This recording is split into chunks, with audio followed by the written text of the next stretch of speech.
Welcome back. और हमारे पास आपको पता ही है कि जैसे ही मौसम की तब्दीली आती है आपको आवाज़ में भी तब्दीली नज़र आती है, सुनाई देती है। जैसे कि मेरी आवाज़ में ये नज़ला, ज़ुकाम, खांसी, और आजकल तो क्योंकि हर बीमारी का अल्लाह माफ़ करे आगाज़ नज़ले ज़ुकाम से ही होता है, तो आपकी सोच न जाने कहाँ कहाँ चली जाती है कि मुझे ये तो नहीं हो गया, वो तो नहीं हो गया, जिसमें टाइफॉइड भी है, जिसमें डेंगू भी है, मलेरिया भी है, वही सिम्टम्स मिलते जुलते हैं, कोविड के सिम्टम्स भी वही हैं, फिर नए नए और वायरस आ रहे हैं, जैसे नीपा वायरस के बारे में हमने पिछले दिनों बात की थी। तो ये सारे वायरसेस हैं, इंसान डर जाता है। तो इस तरह के बदलते हुए मौसम में अपना ख्याल कैसे रखना है, कैसे किन चीज़ों की तशखीस करनी है, अगर कुछ आप कर सकते हैं, कैसे अपने घर बैठे भी क्या कोई इलाज हो सकते हैं, इस सब इन तमाम चीज़ों पे हम बात करेंगे। हमारे साथ मौजूद हैं आज के प्रोग्राम में हुमैरा नाज साहिबा, हमारी हर्बलिस्ट। अस्सलाम वालेकुम हुमैरा, कैसी हैं आप? मैं बिल्कुल ठीक ठाक है, अल्हम्दुलिल्लाह। अच्छा लग रहा है आपका जोड़ा। आज आपने जो है ना इसको थोड़ा इसकी सही से वो नहीं दिखा रही है, चमक धमक नहीं, अभी दिखा देंगे थोड़ी देर दिखा देंगे। और हमारे साथ मौजूद हैं डॉक्टर बतूल अशरफ, हमारी डर्मेटोलॉजिस्ट एंड कॉस्मेटोलॉजिस्ट, लेकिन मैं इनको और भी बहुत सारे अलकाब हमेशा देती हूँ। अस्सलाम वालेकुम बतूल, कैसी हैं आप? बिल्कुल खैरियत से, ठीक ठाक है। अब प्यार वाले अलकाब ही देती हूँ ये मैं ये मेरी वो दोस्त है मीडिया की जो दोस्त है एक्चुअली, है ना? अच्छा, तो आप दोनों मुझे ये बताइए भाई कि जाती गर्मियों और आती सर्दियों की बीमारियों के लिए आप लोग क्या सोचते हैं, क्या करना चाहिए? पहले तो क्या क्या एहतियात करनी चाहिए मौसम की तब्दीली में? सबसे पहले तो ठंडा पानी बिल्कुल ना पिए इस सीज़न में, बदलता जो मौसम होता है, क्योंकि ऑटम ये वाला सीज़न जो होता है बड़ा ख़तरनाक होता है। और क्योंकि इसमें इम्यून नीचे आता है आपका, डॉक्टर साहबा मेरे ख्याल से इसको कन्वे करेंगी आगे भी। लेकिन हमें ये सोचना है, ठंडा पानी तो हमने चले नहीं पिया, लेकिन आजकल बीमारियां इतनी तेज़ी से आपके ऊपर असरअंदाज होती हैं। जैसे अभी आपने कहा कि जी सिम्टम्स ऐसे आते हैं, ऐसा लगता है जी कोविड तो नहीं हो गया, खुदा ना खास्ता जो अभी वायरस फैला हुआ वो हम पर तो नहीं अटैक कर गया। तो कोशिश करें, सबसे बेहतरीन होता है कहवे का इस्तेमाल अपनी लाइफ में अब आप डाल दें। ये सिर्फ वेट लॉस के लिए नहीं कहवे आ रहे हैं, अब आप कहवे का इस्तेमाल शुरू कर दें, किसी भी किस्म का कहवा आपके पास जितने। देखें, हमारे ऊपर फिर भी इतना असरअंदाज इसलिए नहीं हुआ क्योंकि हम लोग गरम मसाले का इंटेक करते हैं, खानों में करते हैं, एशियंस में ये सारी चीज़ें। हमारे भारत में, हमारे पे बांग्लादेश में हम लोग गरम मसाला यूज़ करते हैं। तो कहवे में आप चाहे लौंग डाल लें, दालचीनी डाल लें थोड़ी सी, ये कहवा आपने दिन रात इस्तेमाल करना है। हर खाने के बाद इसको लिए और अपनी स्टीम को लेने की कोशिश करें कि हर वक्त थोड़ा बहुत ये कि स्टीम ज़रूर लें, क्योंकि स्टीम से ये होता है कि आपके जो जितने भी मुज़र केमिकल्स आपके इनहेल हो रहे होते हैं ना, वो ख़त्म हो जाते हैं स्टीम लेने से। वो करें और ठंडा पानी बिल्कुल ना पिएं। और हमेशा मैं गुड़ का इस्तेमाल कहती हूँ कि गुड़ को इस्तेमाल में लाएं अपने खाने के बाद, डिटॉक्स करेगा बॉडी को गुड़, बेहतरीन डिटॉक्सर है। और वो कहते थे ना कि पहले जो कॉटन की फैक्ट्रीज में काम करते थे उनको निकलते वक्त गुड़ दे दिया जाता था ताकि उनका वो ट्रैक क्लियर हो सके, वरना बीमारियां, सांस की बीमारियां और सारी। अच्छा, एक ये चीज है कि जब आप वो दिन चेंज ऑफ सीजन कैसे शुरू होता है, चेंज ऑफ सीजन कि आपका सुबह का टेम्परेचर कोई और है, दोपहर का कोई और रात का कोई और। तो जब सुबह के टेम्परेचर, कराची, वेलकम टू नहीं, it's all over, it's all वैसे कराची वालों के साथ ज्यादा है। द थिंग इज दैट, हाँ, सुबह में अगर आपको सर्दी फील हो रही है, आपका टेम्परेचर कम है, तो आपने गर्म पानी हर सूरत पीना है। अच्छा, गर्म पानी जब आप इस्तेमाल करेंगे तो आपका टेम्परेचर के साथ जो है वो जो वेरिएशन है आपकी बॉडी उसको एक्लेमेटाइज करेगी, यानी उसको कबूल करेगी। ठीक है, फिर तो ये कि नॉर्मली हम चाय पीते हैं सब कुछ, वो तो फिर जो आपका रेगुलर रूटीन होता है। फिर रात में इसी तरह, दोपहर में गर्मी है, ठीक है, इतनी गर्मी है, तो उसमें अगर आप फ्रिज का पानी पी भी लेते हैं तो वो इतना मुज़र सेहत नहीं होता, ठंडा पानी। लेकिन कोशिश करें कि फ्रिज के पानी को अवॉइड करें और नेचुरल जूसेस की तरफ आएँ। जो भी फल अल्लाह ताला ने, जैसे ही मौसम चेंज हुआ आप देखिए मीठे आ गए, फिर मौसम्मी आ जाएगी, फिर कीनू आ जाएंगे, तो हर वो चीज़ आएगी जो आपके इम्यून फैक्टर को बढ़ा रही है, जो आपके लिए ज़रूरी है, जो आपके लिए ज़रूरी है। ये अल्लाह ताला ने एक सिस्टम बनाया हुआ है। तो उसी वक्त नहीं खाते। हमें तो गला खराब है, आप कीनू नहीं खा सकते। इस मौसम में कभी भी आपको आम अट्रैक्ट ही नहीं करेगा। आम अगर मौजूद भी है, देखें हाइब्रिड आम मौजूद है, लेकिन आप अट्रैक्टिव नहीं है उस तरफ ना, आप लेंगे ही नहीं, आप खरीदने ही दिल ही नहीं चाहता अंदर से। अल्लाह ताला ने इंसान की बॉडी को इसी तरह बनाया है, तो वो जो चीज़ें अवेलेबल हैं अब उनको शामिल करते जाइए। तो ये जो फ्लू और सब कुछ, इसी तरह रात में हर सूरत में या तो ग्रीन टी पीजिए या फिर नॉर्मल गर्म पानी करके उसको पी कर आप सोइए। अच्छा, इसमें दो तीन चीज़ें मुझे आप दोनों से पूछनी है। आप पहले मुझे ये बताइए, जैसे मैंने शुरू में कहा कि सिम्टम्स सबके मिलते जुलते हैं, क्या कोई ऐसा पिन पॉइंट है जिसको आप बता दें कि भाई डेंगू हुआ तो ये ज़रूर होगा, टाइफॉइड, क्योंकि डेंगू, टाइफॉइड आजकल, और कोविड और मलेरिया, ये 4 चीजों के बारे में अगर आप एक एक बता दें कि भाई ये एक एक चीज को आपको गौर से देखिए, रखना है। कोविड के साइन सिम्टम्स तो सारे फ्लू वाले होते हैं, ठीक है। अगर आपका परसिस्टेंट फीवर है और आपका जो है गला शदीद खराब है तो आपको कोविड टेस्ट कराना मस्ट है, ठीक है।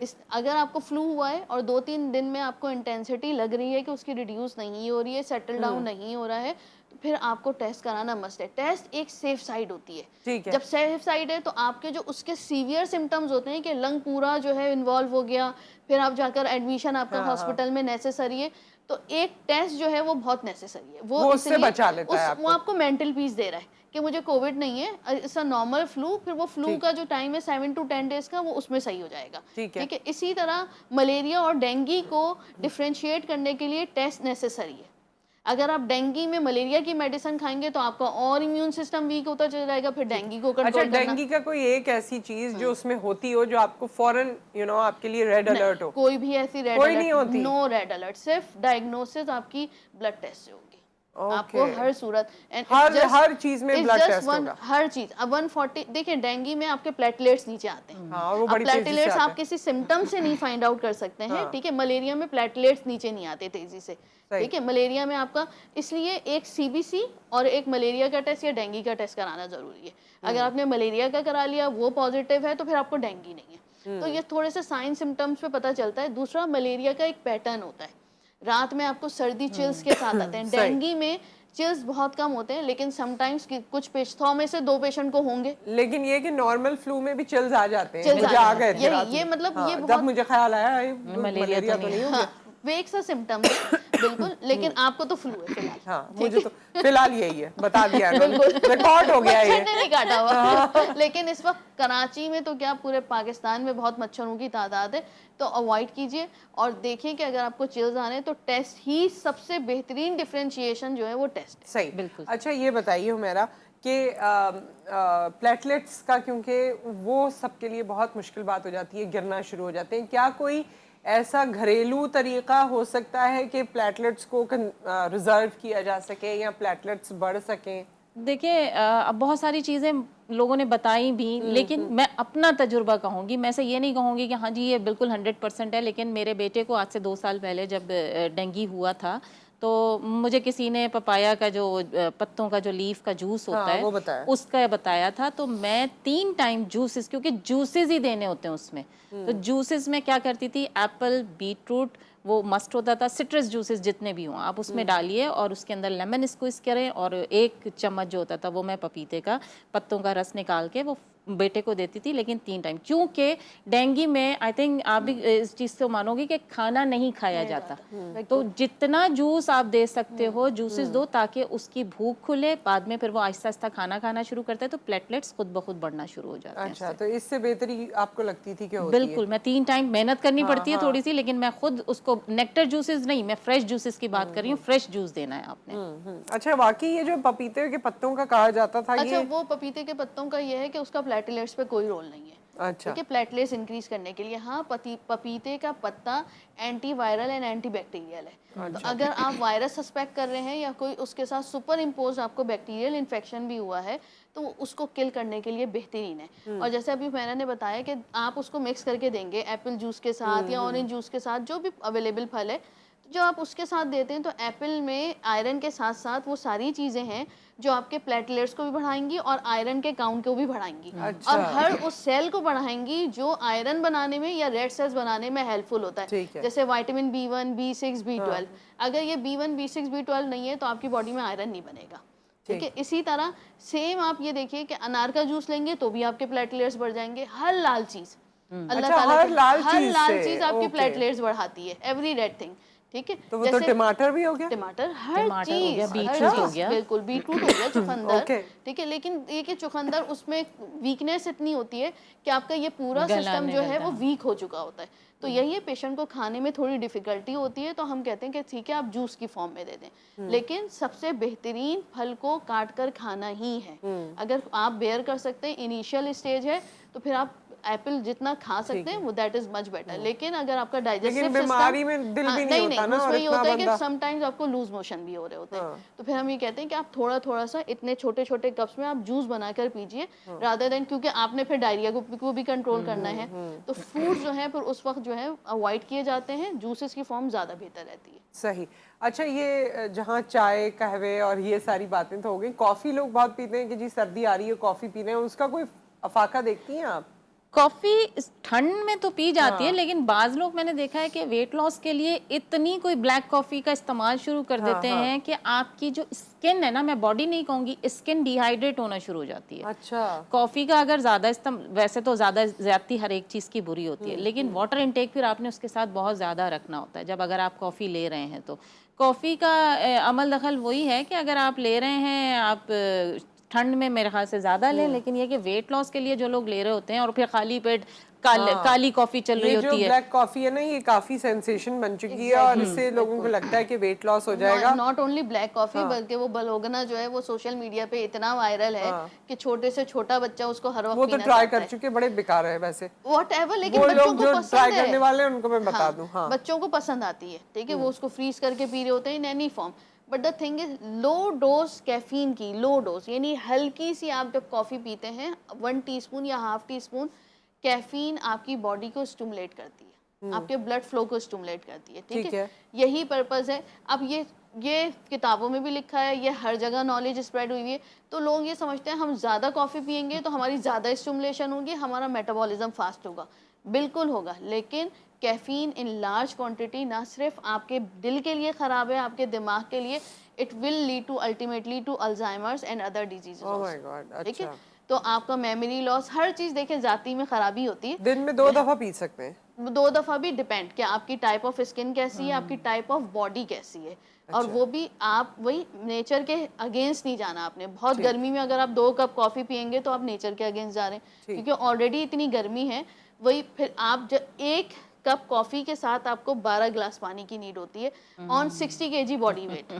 60 केजी बॉडी वेट, तो अगर आपका 60 केजी वजन है और आप 12, क्योंकि आपकी बॉडी अंदर से इतनी डिहाइड्रेटेड हो जाती है, ठीक है? और जब डिहाइड्रेटेड बॉडी होगी तो उसमें वायरसेस, बैक्टीरिया, हर इन्फेक्शन होना वो नॉर्मल सी बात है। ओके, सो विद दैट एक ब्रेक आ गया यहाँ पर। ब्रेक के बाद हम वापस आते हैं और कंटिन्यू करते हैं।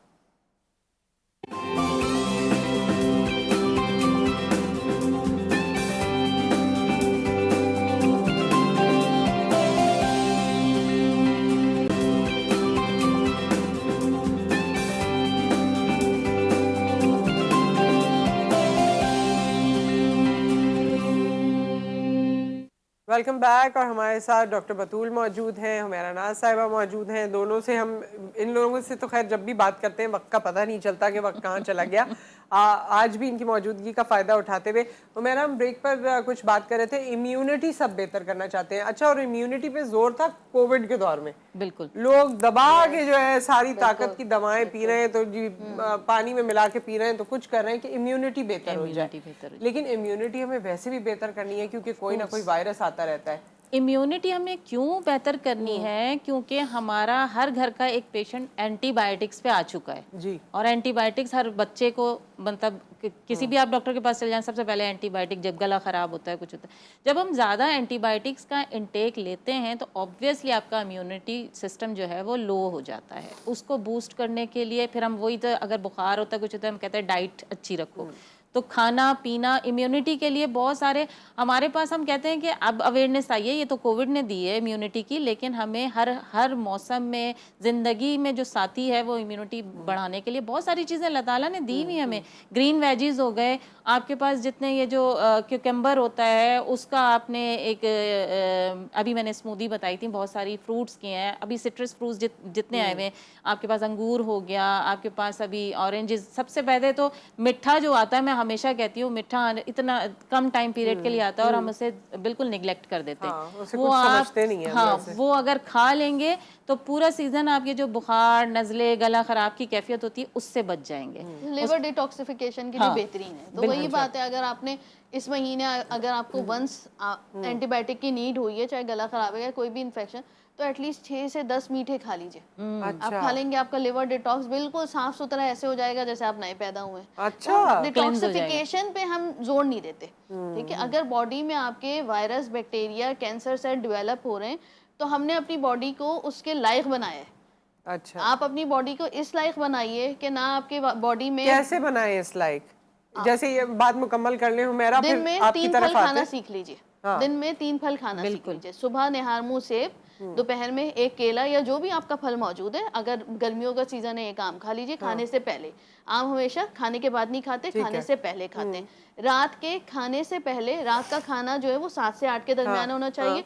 तो आखिरी फल आपने खाना है 5 से 6 के दरमियान। वो जो भी है, आड़ू है, केला है, जो भी है, आपने 3 फल आप खा लेंगे, आपकी मैक्सिमम इम्यूनिटी होगी और आपका लिवर खुद ब खुद डिटॉक्सिफिकेशन स्टेट में जाएगा। ओके, 3 फल दिन में खाने। बिल्कुल जी हुमेरा, आप बात बिल्कुल मुकम्मल इसी करिए। तरह जैसे मैं कहूँगी कि हम लोग दोपहर में जो सैलड का इस्तेमाल करते हैं खानों में, तो बहुत सारी चीज़ें, हम सब्जियां हैं, सब्जियों का सैलड बहुत ज़बरदस्त होता है। प्याज है, सबसे एंटीऑक्सीडेंट मैं कहती हूँ, प्याज का इस्तेमाल खाने के साथ लाजमी करें दोपहर में। तो ये जितनी है ये आपकी इम्यूनिटी को भी बढ़ाते हैं।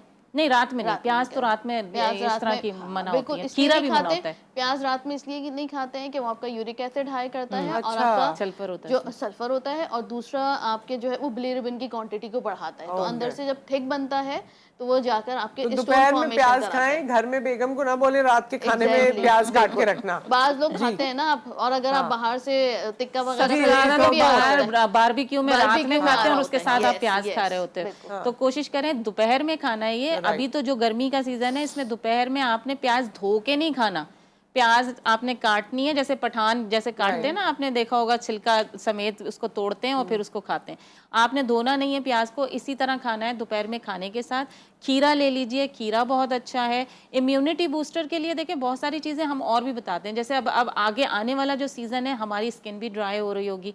नट्स जितने हैं आजकल, मूंगफली बहुत अच्छी होती है आपकी स्किन के लिए, आप मूंगफली खाएं। और मैं हमेशा एक चीज़ बना रही हूँ, आगे आने वाले सीजन के लिए आप गुड़पत घर में बना लें। गुड़ की जो पापड़ी होती है, गुड़पत कहते हैं उसको। आपने गुड़ को डिजोल्व किया थोड़े से घी या ऑयल के अंदर, उसके अंदर आपने भुने हुए चने डाल दिए, मूंगफली डाल दी, जो नट्स आपको अवेलेबल हो, नहीं है तो सिर्फ मूंगफली और चना भी काफ़ी है। ये बना के रख लें, परत जो होती है उसमें जमा के रख लें, बच्चों को खिलाएं, आप खुद भी खाएं। बिल्कुल बहुत मजेदार होती है, उसमें सफेद तिल भी डलते हैं, चिक्की, यस चिक्की कहते हैं। तो उसमें आप जो है तिल भी डाल सकते हैं सफेद। ये सारी चीजें क्या होगा कि आपका, देखिए एक गुड़ तो आपको डिटॉक्स भी कर रहे हैं। आता है ये ना, बना के लाना पड़ता है। तो चलें किसी दिन ले आए, जब हम अपने घर में बना रहे होंगे तो यहाँ के लिए भी ले आएंगे। आते तो रहते हैं, ऐसे बंदा बनाए और दिखाए कि भाई ये है। घर में बनती है ना, एक तो इतनी इजी होती है, हाइजीनिक। हम तो बनाने के लिए तैयार हैं बिल्कुल, क्योंकि मेरे तो घर में बनती है, मैं बनाती हूँ बच्चों को खिलाने के लिए। क्योंकि हम देखें, कोशिश करें बीमारी से दूर रहें। नहीं, और बहुत अच्छी चीजें, और ये वो खा लेंगे। बहुत सारे नट्स वो नहीं बच्चे ऐसे तो खाते नहीं है, इस तरह खा लेंगे। बच्चों को इस तरह खिलाना चाहिए। और ये कि फिर देखिएगा कि आपके पास, आप डॉक्टर के पास कम जाएंगे। इसमें भी वैरायटी है, एक दिन आप तिल के दे दीजिए, एक दिन आप मूंगफली के दे दीजिए, एक दिन आप बादाम के, तो आपके ड्राई फ्रूट भी जा रहा है। और बच्चे को जो है इम्यूनिटी बूस्टिंग एजेंट क्या है उसमें, गुड़ चीनी का बना हुआ हो कभी भी नहीं बनाइएगा और ना खाइएगा, आपकी ग्लूकोज लेवल हाई होगा। आप जब इसके साथ नट्स के साथ खाते हैं तो आपको अंदर जो है नट्स की न्यूट्रिशन भी जा रही है और गुड़ आपको इम्यूनिटी भी प्रोवाइड कर रहा है। बिल्कुल बिल्कुल। और ये डॉक्टर बतूल के घर में फ्रिज चेक करना है मुझे एक दिन, ये रहता है अभी, क्योंकि इन्होंने बहुत जो इतनी चीजें जो बनती है वो कहाँ जाती है, उसी वक्त बनती है, उसी वक्त फ्रेश। पता नहीं कौन कौन सी चीजों के मुरक्कब ये मुझे कितने सालों से बता रही हैं।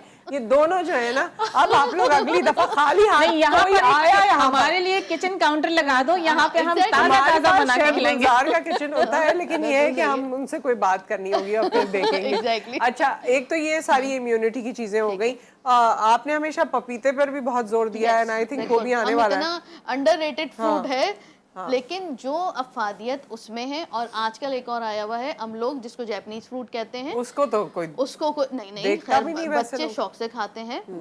लेकिन अगर नहीं खाते आपके बच्चे तो आप आदत डलवाएं, बिल्कुल, इसलिए कि उसमें अल्लाह ताला ने महाशिफा रखी है। अच्छा, कैंसर पेशेंट्स के लिए बेहतरीन है, अच्छा। कोलेजन बूस्टिंग के लिए बेहतरीन है, Yes, केराटिन skin इंडक्शन के अच्छा, उसके अंदर से वैसे कोलेजन जैसा ही होता है। केराटिन वो आपकी जिनको skin में घुटनों का absorb दर्द होता है। रहता है, अगर हाँ। वो डेली बेसिस पे एक सुबह एक शाम खा लेंगे तो आप देखें घुटनों के दर्द में 3 दिन में आराम आ जाता है। यानी इस मौसम में हम लोग ही या होता है ना, हम वो लोग हम लोग आपने हम लोग नहीं हम लोग हम लोग हम लोग हम लोग नहीं, आज तो हम बचपन लोग से हम लोग कह रहे हैं।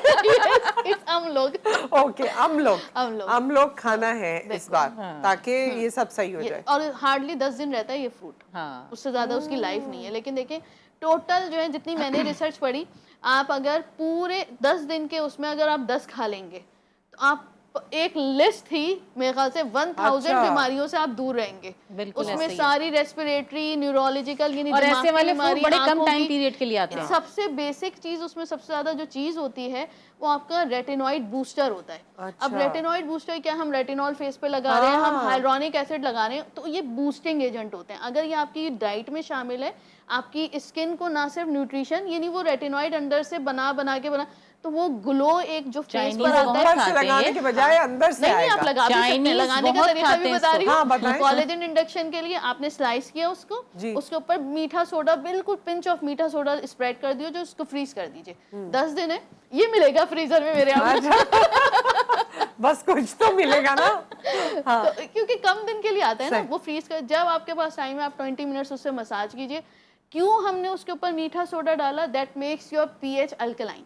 अच्छा, तो ठीक वो है। जो आपके ओपन पोर्स हैं वो टाइटनिंग होगी। 20 ठीक। मिनट्स आपने रखना है, पंखे के नीचे बैठ जाइए और फिर फेस वॉश कर लीजिए, और ठीक फिर है। आप दुआएं देंगे, आपको मोहब्बत हो जाएगी हमसे। हाँ, मोहब्बत हो जाएगी हमसे भी और स्किन से भी लेकिन अपनी और ज्यादा। लिटरली स्किन इतनी ग्लो करती है और अंदर से स्किन रीजनरेशन इतनी फास्ट होती है कि आपको खुद लगेगा, जिनके पिगमेंटेशन के लिए बेहतरीन है और जिनको खासतौर पर एक्ने स्कार्स हैं उसमें बहुत उनके लिए भी डिफरेंस फील बेहतर। होता है। एक ब्रेक यहाँ पर आ गया, ब्रेक के बाद वापस आते हैं। बार बार यहाँ पर इम्यूनिटी के साथ कहीं ना कहीं हमने कैंसर की बात की और ये महीना है भी कैंसर से रिलेटेड, तो थोड़ी सी उसके हवाले से भी आप दोनों प्रिवेंशन या बेटरमेंट कैसे हो सकती है, इस पर हम बात कर लेंगे आफ्टर द ब्रेक।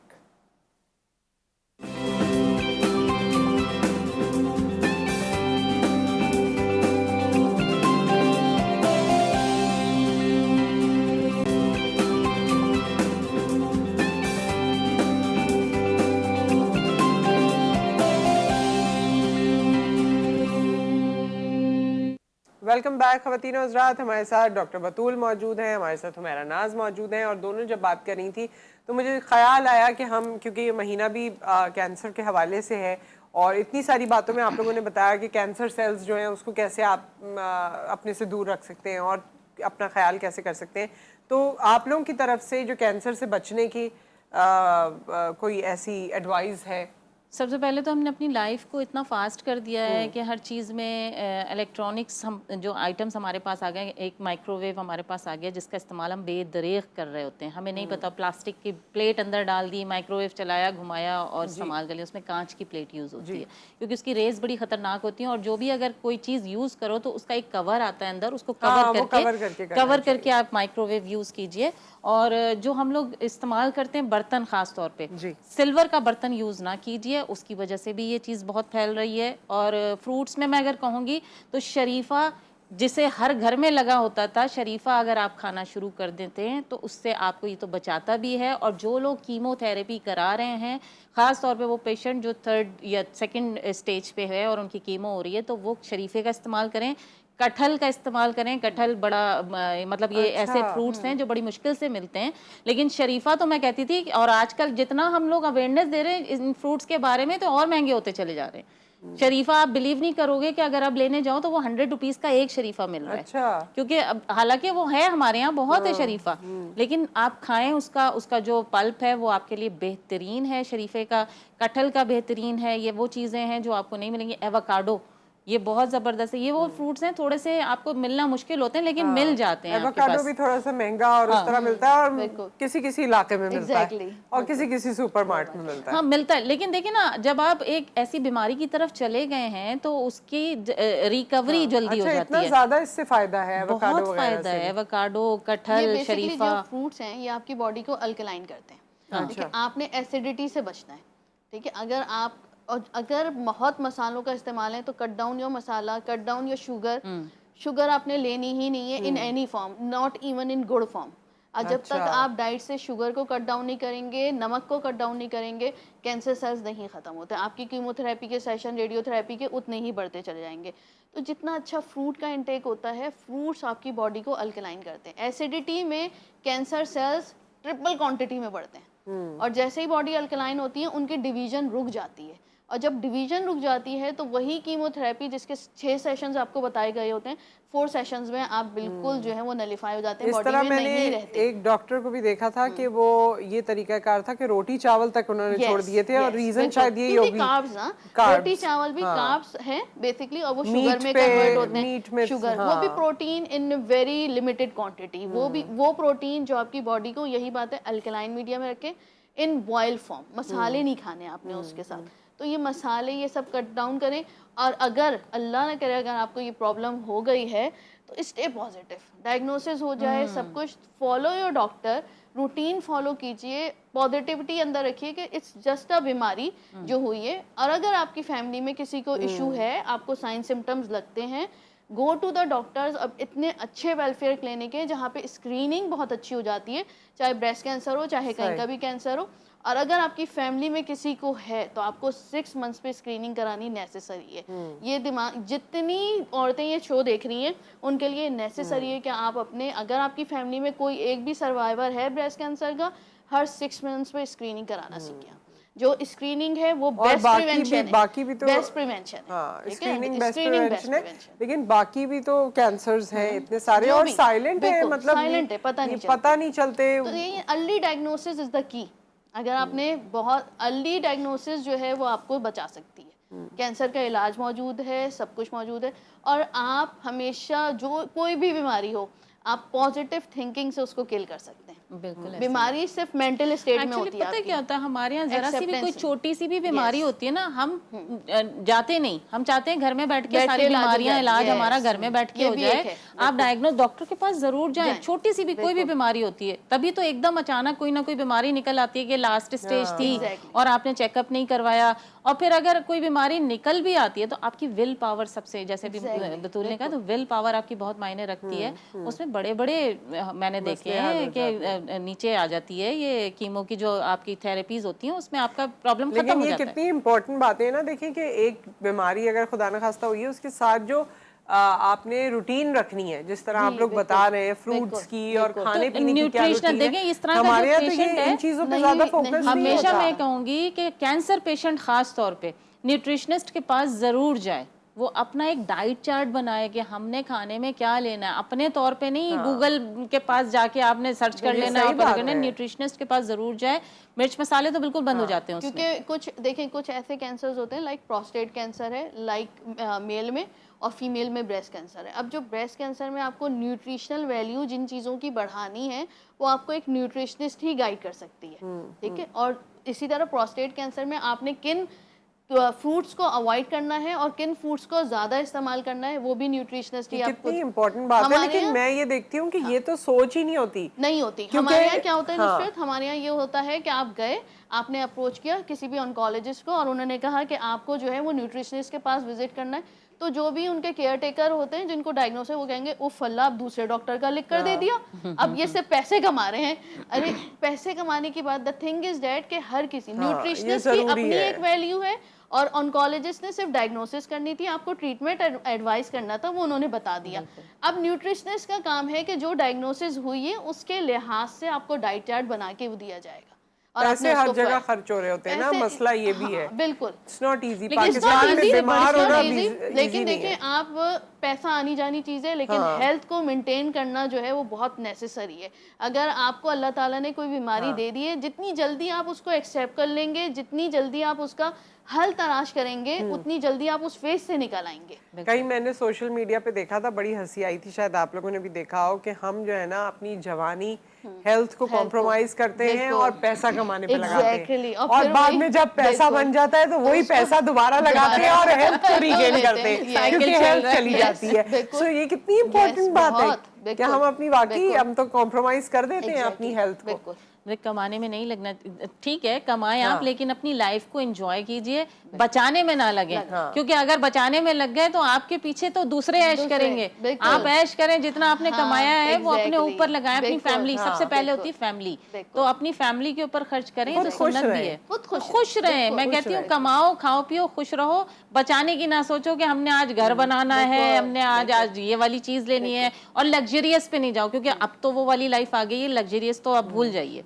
आपने अगर 2 वक्त का 3 वक्त का खाना खा लिया ना, आप सोचें कि आप बहुत खुशनसीब इंसान हैं। वैसे मैं तो कहती हूँ दिन में जो है ना, आप एक दफा कयामत को याद कर लिया करें, क्योंकि सारे साइंस एंड सिम्टम्स उसके शुरू हो गए, तो फिर आपकी खुद ही दुनिया से जो है ऐसा हो जाए तो हमारे यहाँ सारे चीजें ना हो जाए, नेवर नो कि क्या जो हालात पूरी दुनिया में चल रहे हैं। खैर, आप लोग आते हैं और बहुत सारी मजे मजे की बातें हमें बताते हैं, तमाम चीजें, लेकिन बहुत इंपॉर्टेंट मुझे लगता है कि कैंसर के हवाले से, जबकि हमारा टॉपिक नहीं था, लेकिन आप लोगों ने जो बातें बताई हैं वो बहुत इंपॉर्टेंट साबित होंगी, क्योंकि आज भी ये एक ऐसी बीमारी है कि जो सुनता है और जिसको होती है वो उसका बिल्कुल जिंदगी उसको लगता है वहां रुक गई है।